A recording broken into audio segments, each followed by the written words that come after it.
Yo, what it is, you know what it is. It's your man, King Musa. Welcome to the Cheat Sheet, where we decode success for creators, professors, and business owners. I'm your host, King Musa, and today we'll be diving into a world of kinesiology and health science with a distinguished leader in that field.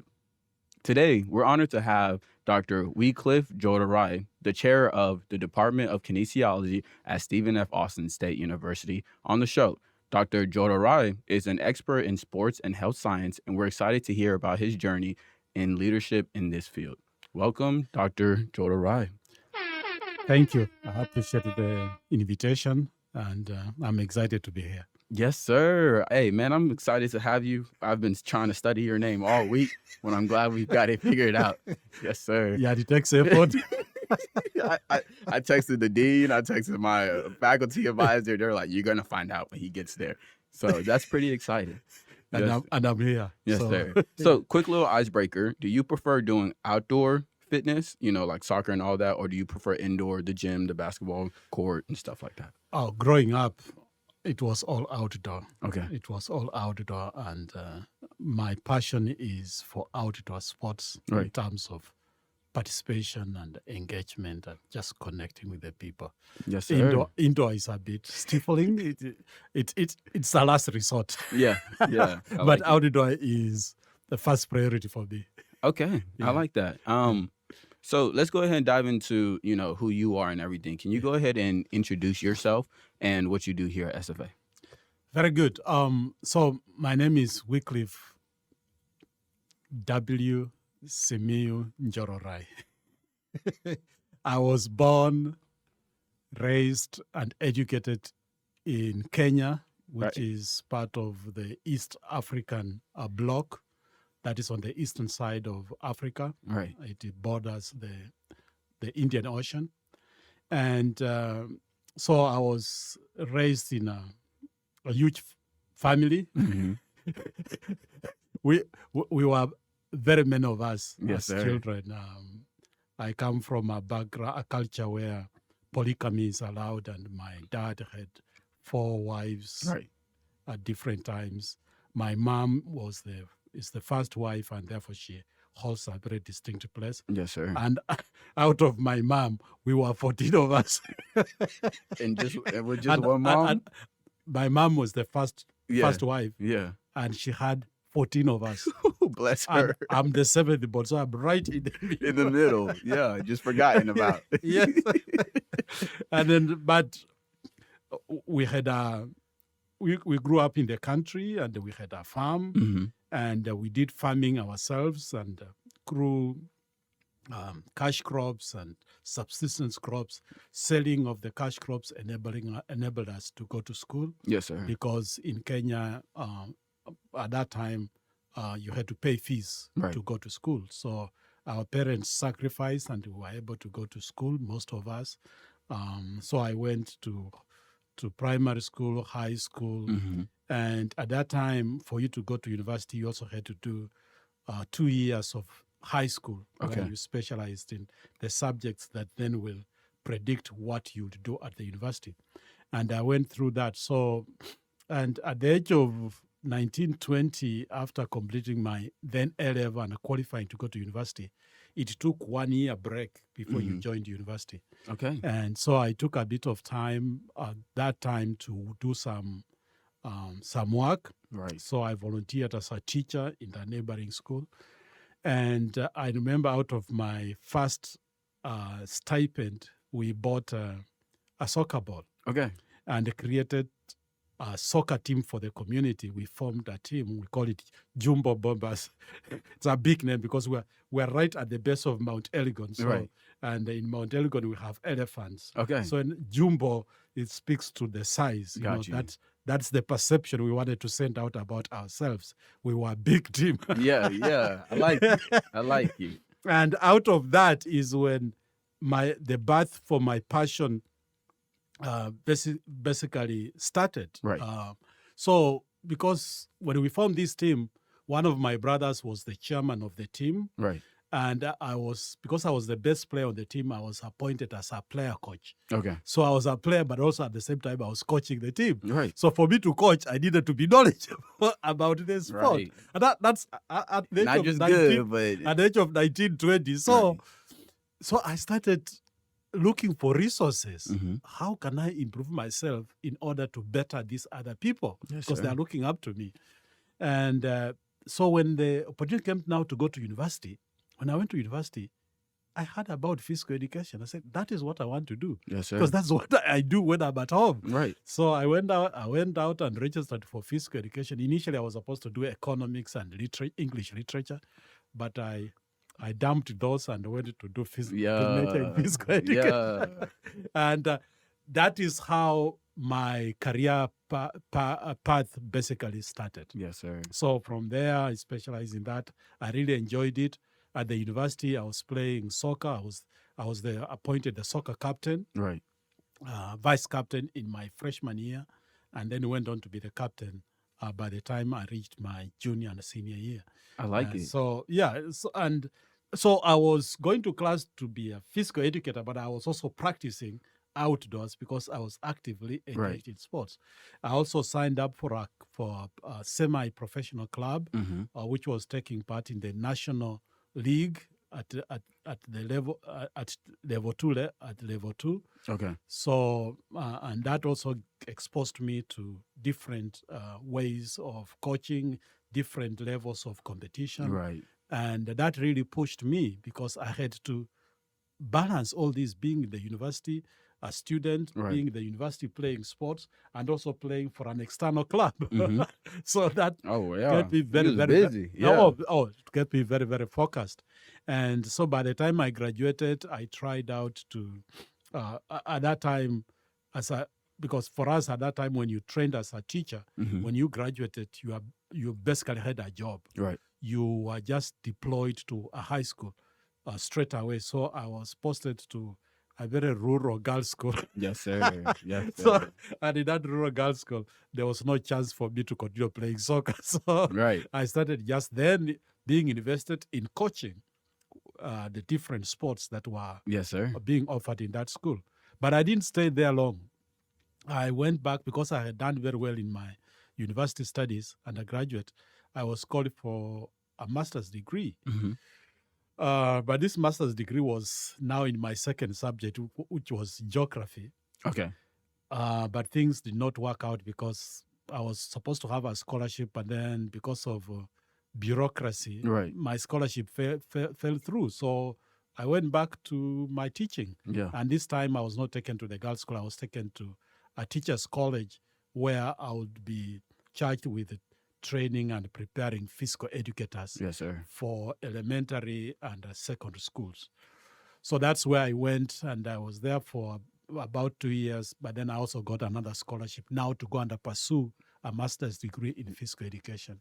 I like Because that. it was the first time that the university was offering physical education at a master's level. At a master's So level. Okay. we were pioneer. I was one of the pioneer students, and we were three.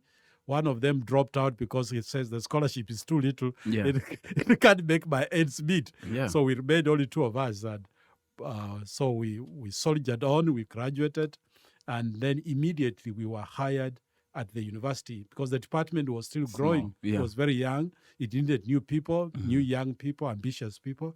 So we were appointed on development terms. So the title is tutorial fellow. Okay. So tutorial fellow is on contract. You are given an 1-year contract, and you go in, you do your best, and try to register for a PhD Right. so that you can progress. And if you don't progress, they basically stop the contract. Yeah. Yeah. So we were under Wow. pressure.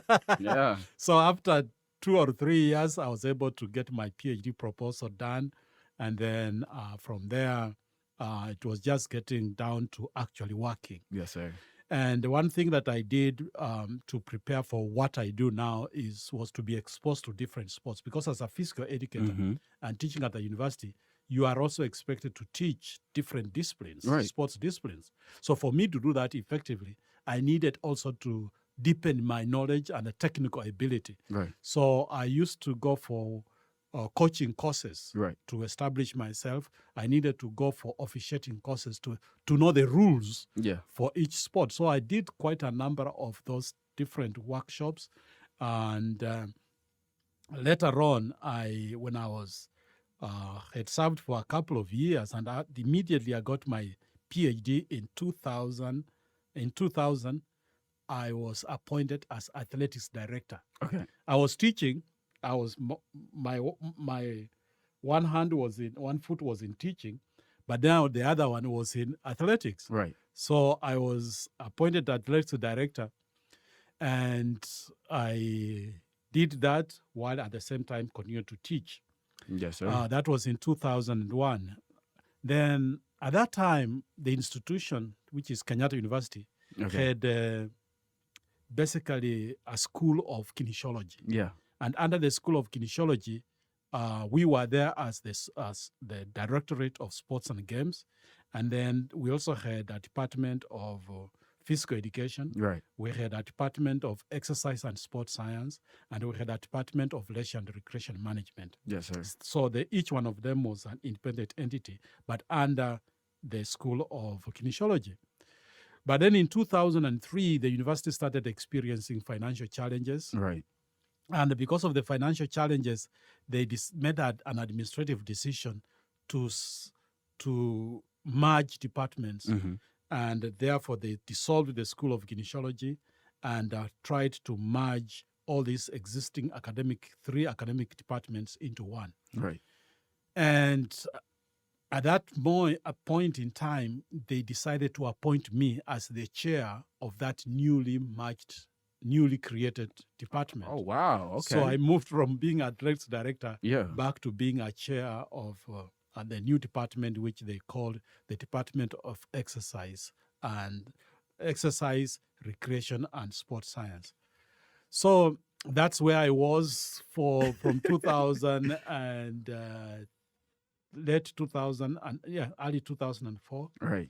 I served there. You serve as a chair for 2 years, and then it is subject to renewal. You can only do a maximum of 4 years. Mm-hmm. So I did the first 2 years. I was renewed.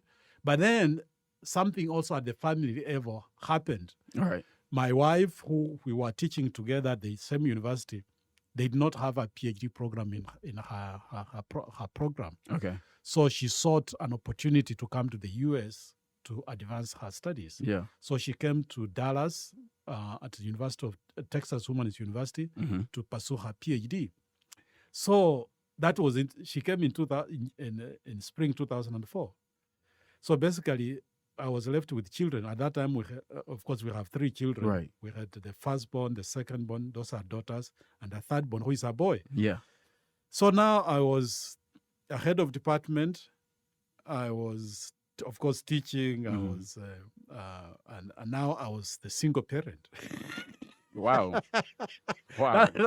that was yeah. And a single parent. Okay. Yeah, so that was a bit challenging. Yeah. And so we discussed, and in 2005, our firstborn daughter had just done her high school. Mm-hmm. So she was admitted at the same university where my wife now was doing her PhD. Yeah. So there were 2 people in America and now 3 in Kenya. Man. And these younger ones now are also going to high school, Yeah. which is a challenging time. You know, teenage years are not very easy for a single Not at parent all. who is also very professionally busy. That can be a challenge. Mm-hmm. So we talked about it, and in mid-2006, we decided that maybe it was better for the children to be in America, closer to their mother and closer to the older sibling. Right. So that's what we did. So they came over in 2006. My term had been renewed as the chair of department. And in December of 2006, I decided, let me go and see what my family is doing. How are they faring? You know, because you want your children, your family to be successful. Right. So I came in 2006, and I came to visit initially. So I came on a visitor's visa. So when I came, I realized how tough life is here. Oh. Oh. My wife, you thought you was fighting at first. yeah. But you know, my wife is in school. She's driving several miles to go to college. She has 3 basically children to take care of. Yeah. And each of them is going to a different institution. That is too much for a student. Yeah. So we decided that maybe I need to look for opportunities here. Okay. And that's how I ended up in America. In late 2007, I got an opportunity to be a professor at Wiley Okay. College, Wiley College. which is now Wiley University Mhm. in Marshall, Yeah. which is East Texas. Okay. So I was appointed there as a lead professor and a program coordinator for physical education. Yes, sir. That was then from 2007. I served them for 5 years, and I left in 2012. And then at that time, my wife had finished her PhD, and she was looking for a job. She interviewed for a position at University of Texas at Tyler, Okay. and she was granted a position. Now, when she was granted a position, they were also looking for somebody to be to champion, to be in charge of the physical education concentration. Yeah. They don't have it as a major; they just have it as a Department. concentration. Yeah. So they needed somebody. So, then they looked at my credentials. Then I was invited also for an interview. So we ended up, both of us, Yeah. going In Tyler. in Yeah. Tyler. So we ended up at UT Tyler, both of us, same time. So Look at that's where God. we Yeah. and actually we were in the same department, because the department was called Health and Kinesiology. Yeah. She's in public health and in kinesiology. So Right. we all fitted in the same department. So That's it was cool. it was cool to Yeah. work in the same department. What a turnaround. Yeah, and then after that, I served there for one semester, and then in spring of 2013, Mm-hmm. our then chair of department was appointed the interim dean, because the interim dean had healthy issues. The dean then had healthy issues, Right. and she had to step down. So they appointed our chair to be the interim chair of then the College of Nursing and Health Science. Okay. So they looked around and they said, "Oh, you've had previous experience of being a chair. So Yeah. take up as the interim chair and set in motion processes to hire a permanent chair." Yeah. So that's what I was. They gave me the opportunity, so I took it. Right. So I served. We put in place the mechanisms and the processes to appoint a permanent chair, and that was done in late 2013. So then I went back to the classroom. So that's where I served up to 2018. Yeah. 2016, I was elevated to full professor. And something else that I should mention, because I think this will eventually come up, while I was teaching at Wiley, when I was there for 4 years, I was voted to be the exemplary teacher of the year. Yeah. I like that. Yeah. He ain't stopping. Yeah. Just barely 3 years in America, and Mhm. I'm standing out. So that was quite cool. And then at UT Tyler, also, after I had served for 4 years, 5 years, Yeah. 4 years, in 2016, when I was being elevated, at the same time, I was also voted to be the exemplary teacher of the year. Okay. So Again. yeah, again. Yeah. So a Again. promotion, and then also being Another one. awarded Yeah. a ton. So because of those, I then stepped out of the classroom. So I've achieved the pinnacle Right. of what it is to be in the classroom. What else can I do? So at that time, I was encouraged to Mhm. serve on the faculty senate as the president Yeah. of faculty senate at Tyler, at University of Texas Tyler. So that's what I did for 3 years. And I remember when my time expired, the president of the university came and said, "One thing I know about Wycliffe is that he's a man of courage." Mhm. Yeah. Yeah. Got to be. So- 'Cause So he ain't have so- it easy at all. So and because now I had served out there, it was difficult just to be going to class and then going home, Right. because COVID then also hit. Okay. So I was asking myself, is this all that I can offer? Is it? Is this all? So then in 2022, towards the end of 2022, Okay. I saw an advert from SFA. Okay. They were looking for a chair of the Department of Kinesiology and Health Science. I said, I had been here once, But I said, this is something that I can do. All right. So Right down the street. So I threw my hat in the ring. So I applied for the job, and here we are. Here we are. So that's how I ended up here. Yeah. To be the chair of the Department of Kinesiology and Health Science. And in the Department of Health and Kinesiology and Health Science, we offer basically actually 5 different programs. We have 2 graduate programs, a Master of Science in Human Performance, which is kinesiology. And then we also have a graduate program in athletics training. Okay. And then undergraduate, we have the traditional physical education. Yeah. Physical education, teacher education. And then we also have exercise science, and we also offer public health. So those are the programs that we house in our program. Yes, and sir. my role is to provide oversight, budgeting, personnel supervision, evaluation, assessment, to advocate for my unit for resources, Yes, so sir. that we can grow and improve the program. Because the essence is to provide an ideal learning environment for our students, and to ensure that the faculty are also prepared to do their best in order to transform the students. Yes, sir. Yeah, so that's what I do.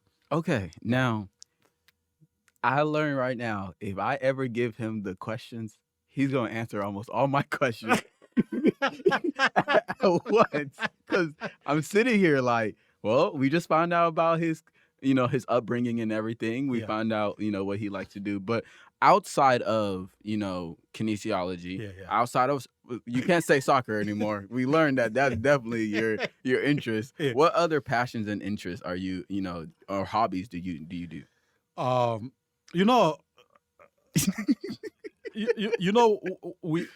We grow up holistically. Yeah. And one of the things that people keep saying is that, and my kids, I didn't mention, but 2 of them also ended up pursuing the area of kinesiology. Yeah. Okay. Because they thought I was having so much fun. They didn't see me as working. They thought that I was at work, I was having fun. Yeah. I was at leisure.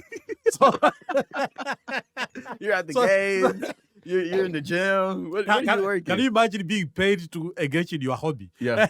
Yeah, that's the goal. That's where we need to be at. Yeah, but outside the hobby of sports, yep. I also like reading. Okay. I like about inspirational readings, autobiographies for sportsmen, for political leaders. So I read a lot, and I also read things just to build myself up. So reading is a big thing for me. Yes, I also do a lot of walking, because at my age I can no longer play soccer. You know? I can watch, but I can't play it. So I walk, I jog, just to keep fit, because I need to reflect my profession. Yes, sir. Yes, sir. So yes, I look the part. Yeah, I have to look the part. So that's, I keep doing that. I also do a bit of gardening. Okay. Because I'm also big on eating healthy. So, and we grow our own vegetables. We in the backyard. So and it takes time, because it's just me and my wife. So we have to provide the labor. We have to labor to in between. eat. We have to labor to eat healthy. So okay. That's what I do. Right. So no more cheeseburgers for you. No. No. I rarely eat those. Yes, sir. So let's talk about SFA for a little bit. What are some initiatives and things like that you and programs that are going on in the kinesiology and health science? Yeah, we have a lot that is going on, and some of the things that I'm really, really excited about is the classroom, the classroom infrastructural changes that we are putting in place. Right. And what I mean by that is that when I came in, we realized that in most of the classes, the chairs were very small. Yeah. And then I was looking at some of the students in the hallway. Right. Some of them were linebackers in the football team. So I was looking at in the them chairs. itty-bitty chairs. I'm looking at the chairs and I'm looking at the students. This is very uncomfortable. Secondly, a lot of these student athletes, before they are recruited to come to campus, they come to tour the campus to see how the campus looks. Right. So if they come to our classrooms, if they are interested in kinesiology and they come to our classroom, and these are the kind of chairs they see, they're not going to Right. come to sign up for that. Yeah. So I talked to the dean, I talked to the provost, and they came. I brought them to tour the facilities, Right. and they agreed with me that we needed to bring some changes. So the first phase we managed to accomplish it this July. Mm. We've changed the type of chairs. We've changed the type of tables in our classrooms. Most of our classrooms, we still have others that we are hoping we shall make. We shall accomplish Right. this coming the current financial year, because these were out of the last financial year. Yeah. So we made some changes, and the classrooms now look the part. Yeah. These are university classrooms. Yeah. It look like a university classroom, not a middle school. So not that I'm demeaning middle school, Right. but the body sizes Yeah.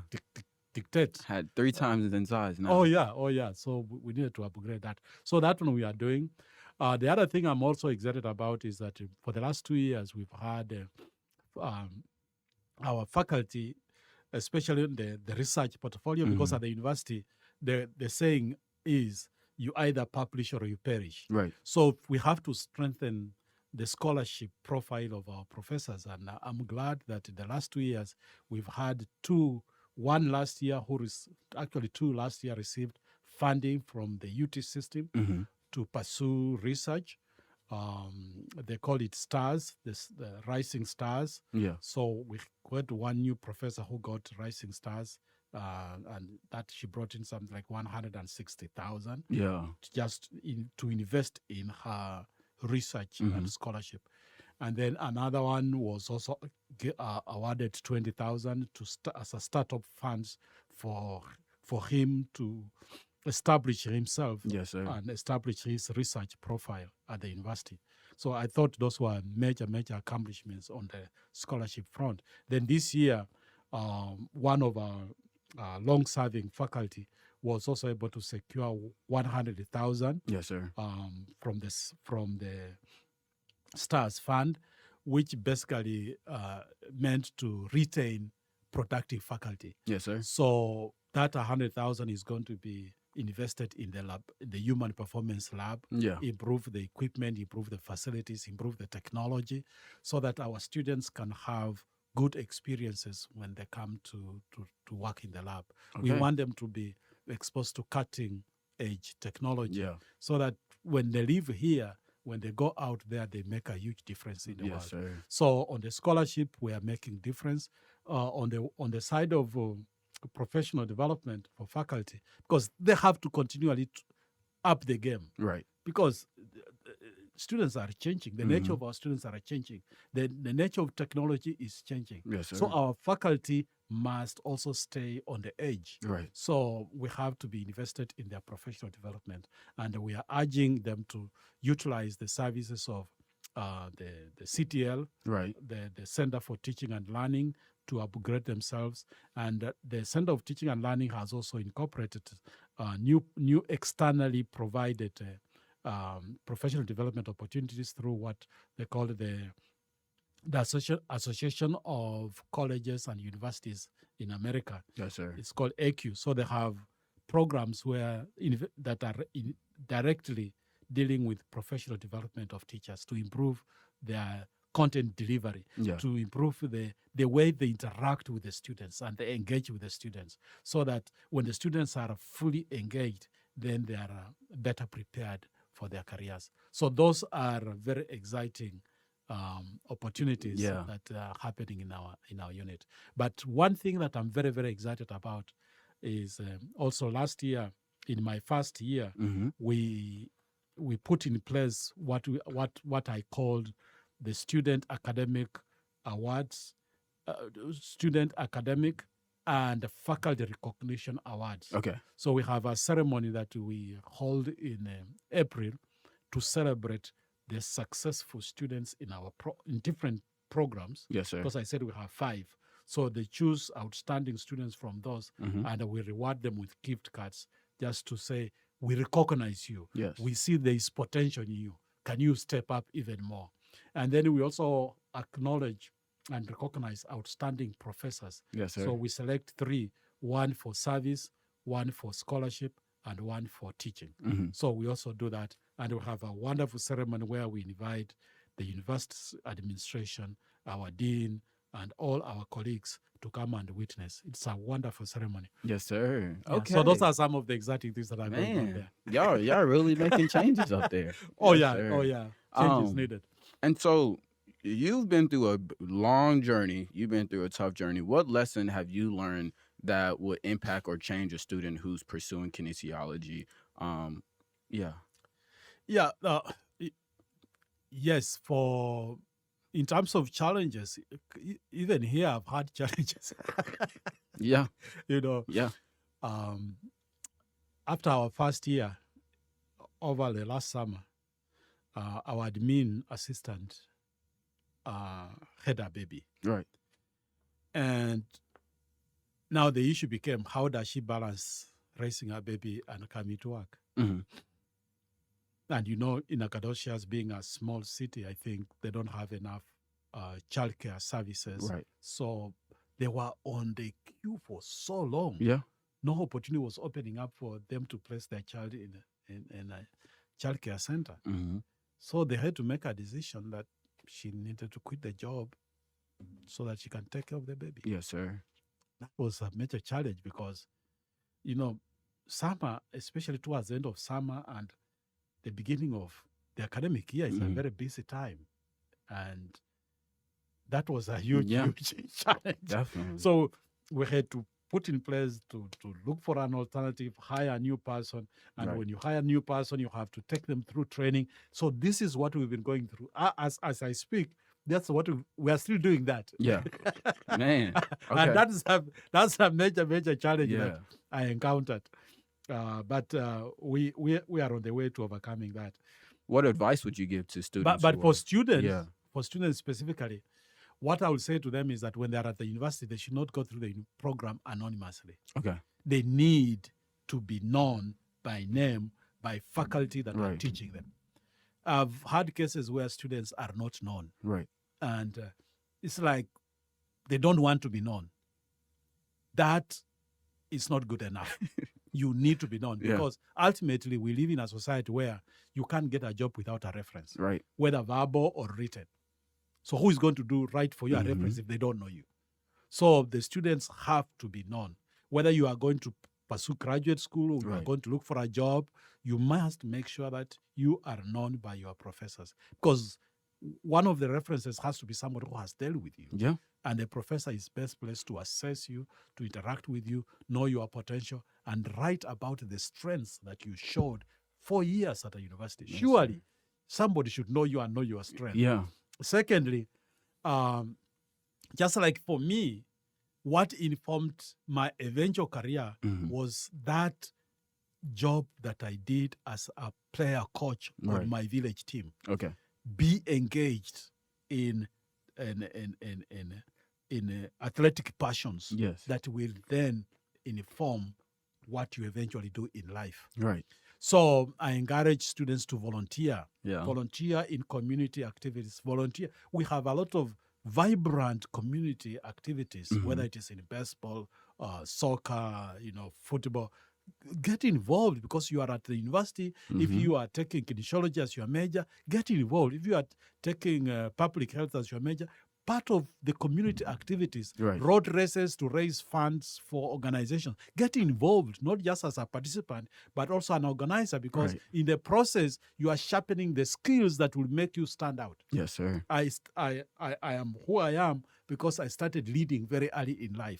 I am who I am because I started teaching very early in life. Right. And those are the same things that made me to be an exemplary teacher. Those are the same things that gave me a shot at being a leader and a head of a department at a university. So the students should take opportunities to volunteer. And then in the process, they'll sharpen the skills that will count at the critical moment when they are looking for an opportunity. The third thing that is important for them to realize, especially in the area of kinesiology and public health, don't take your first year, 2 years in college for granted. Yeah. Yeah. Because a lot of students come to university thinking that it's going to be a walk in the park, and it is not. It's not high school. And in the process, it hurts their GPA. Yeah. And let me tell you, it is easier to drop your GPA than to raise it. Yes. Raising it once it is down.